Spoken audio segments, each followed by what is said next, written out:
Hi,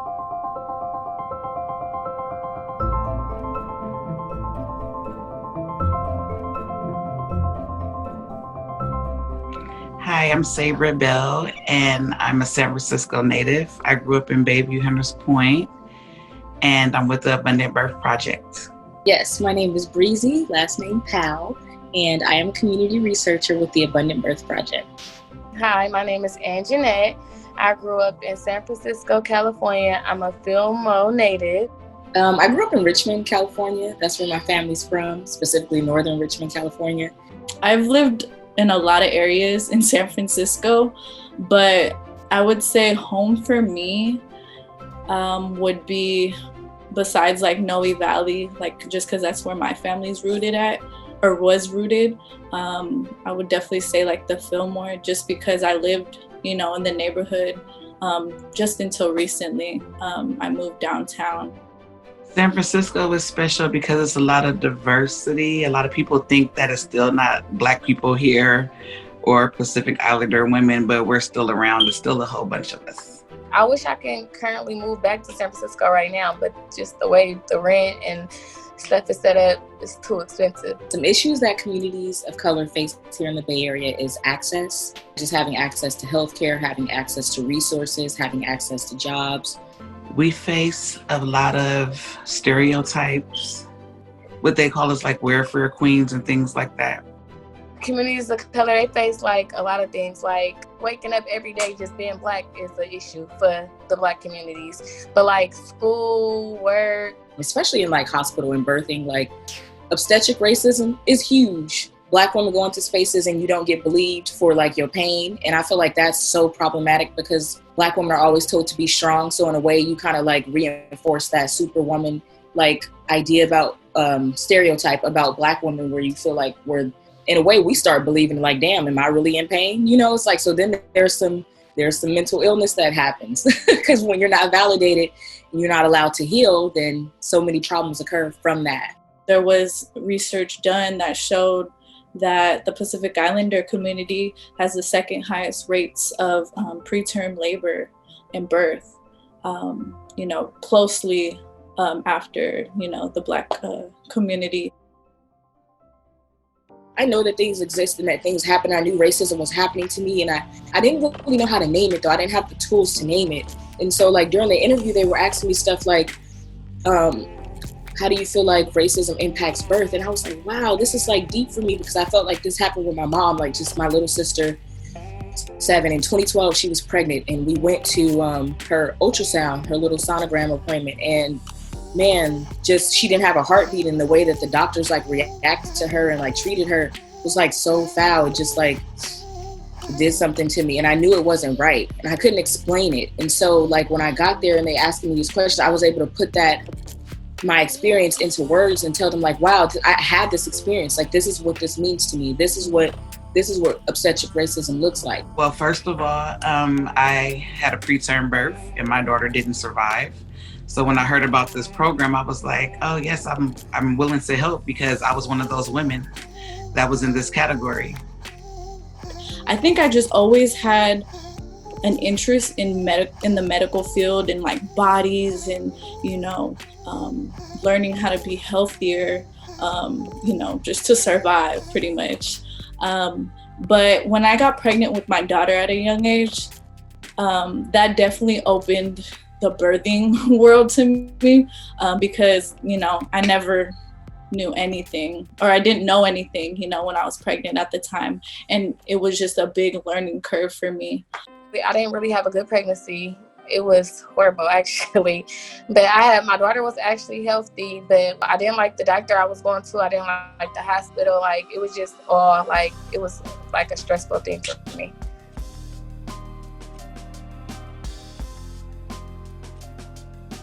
I became acquainted because I started off with the Preterm Birth Initiative, PTBI, as a community innovator. And from there, I went to Mother, Infant, and Stress Study as a community researcher. And then from there, I was on Expecting Justice as a parent advocate. And from there, then I started with the Abundant Birth Project. I started working with Expecting Justice in September of 2019. And I started with them. Originally, I was going to these doula access working groups, which ended up turning into Sister Web, which is the doula part of EJ, of Expecting Justice. It's like they offer doula services to Black and Pacific Islander and Latinx birthing people in San Francisco for free. And so I was going to these meetings to help develop what that was. And it was so interesting because I was just like, I'm just a regular like community member person, and y'all want me to come to these meetings and give y'all my opinion on like, and my expertise on like how we should do certain things. I was like, what? And y'all gonna pay me to come to the meetings? Like what? So it was really foreign. I was like, do they really want to hear what I have to say? And they did. And it was crazy. Like I get there and it's beautiful Black women that's like leading it, and like they're like centering my voice. I get there and I'm at a round table with physicians. I'm at a round table with other moms. I'm at a round table with people who are in higher places, who are in government.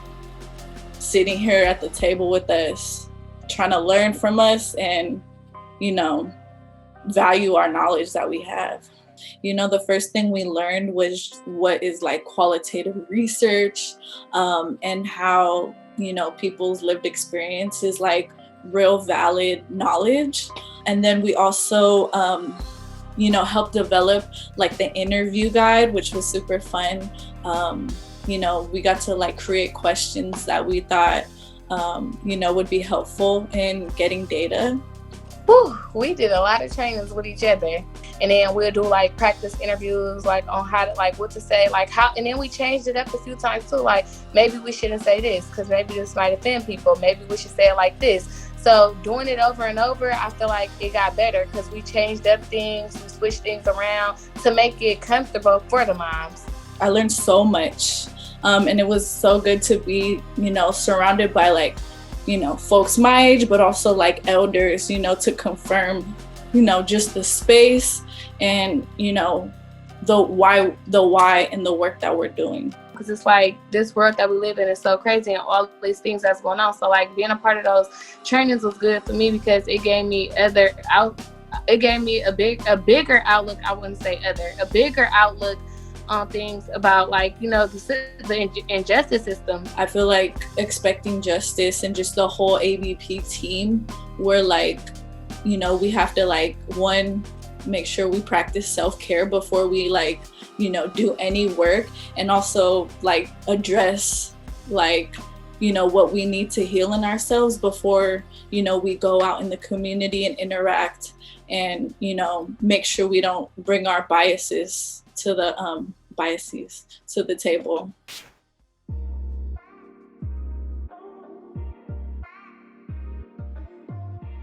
So basically a community researcher is you go into the community and you meet with folks and you interview them. They see you and they'll be open to share their story with you. You take in the information in a non-judgmental way. You just ask questions, get the info, and you document it, and then you have info to go off of. It's important to have a community researcher conducting these interviews or just interviews in general, because one, they'll have that connection to the people they are interviewing so that, they can be more authentic and comfortable with sharing their experience. And then also, it's like the community is developing the research and project so that, the whatever, we're working on is actually helpful for us.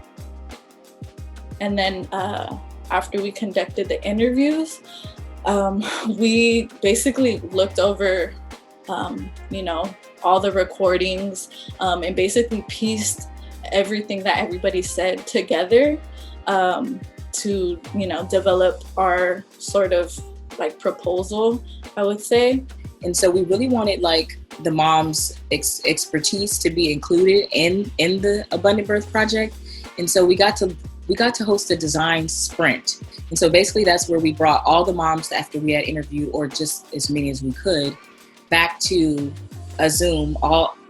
This would have been in person, but COVID. So we were all on Zoom, broke out into different groups, and we addressed different things. So somebody was addressing disbursement, somebody was addressing like eligibility, community researcher led actually. So I was the head of disbursement, in my group, and then like another community researcher was ahead of like the eligibility criteria, and all the moms, like different moms, amount of moms would go into each group. And it was so cool because it was like the same info that we had taken from them in their interviews. Like they were also bringing that same expertise back into the design sprint and like applying that to like the questions that we were asking. It felt really cool because it was like, again, we were centering these moms and they felt really important and we felt really important. Like everybody felt honored in their role. And everybody was really thankful. They played a huge part in how like we decided like how much money moms should get. That was another group was an amount, like how much money moms should get. And the moms, they came up with that amount, the $1,000 a month, and the amount of people we should serve, the 150. Like we were asking them, like if we aren't able to serve 150 people, if we have more than that, should we cut down the amount? And they were like, no, mamas need this amount. So I felt like that was great because like they were directly involved in like what the ABP project looks like now.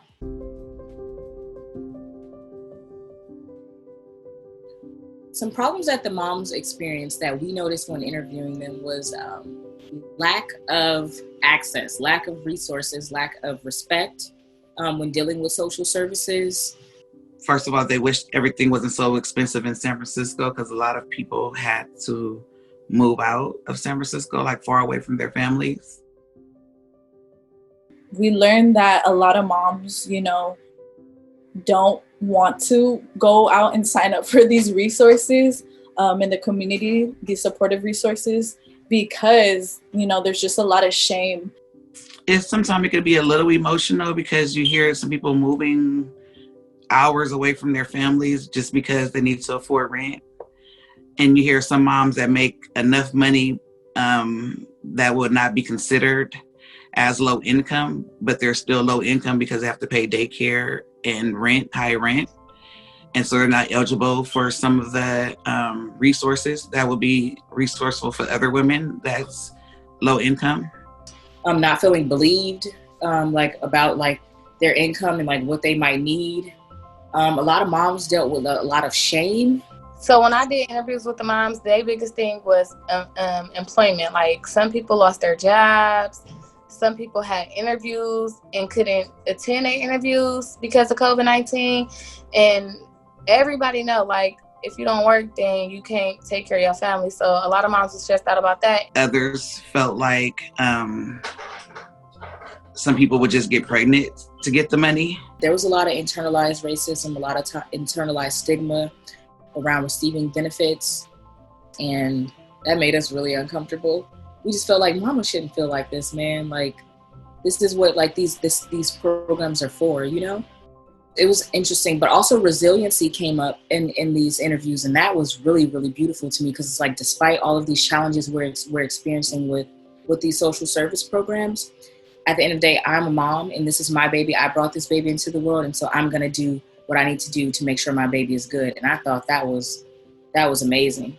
There's no reason why we shouldn't have like a birthing group for people. There's no reason why a birthing mom shouldn't be able to call and schedule a therapy session or a meditation session or a yoga session, or like have access to like healthy foods, or like have access to money to buy the birth necessities she needs, or like get her a massage, or, like it's just this, it's the simplest stuff. And I feel like mamas need that support. Yes, that's how I feel they would feel it with the money. It's extra, it's helpful. They wouldn't have to stress about bills or a car or whatever. They could do anything they would like with the money. So if they need to fix their car, if they need transportation, they need food, Uber, anything. I want to see healthiness, like on all levels, like, like healthy births, like a healthy birthing experience, like a healthy pregnancy, like being able to, like if you want to birth in hospital, being able to go to the hospital and be treated like, like you matter, and like, people are listening to you and validating you and honoring you. I think the intention and social change that, we're trying to make happen with the Abundant Birth Project, totally surpasses like any sorts of like oppression or, people trying to hold us back, because, we're here now and the program is, alive and, ready to start.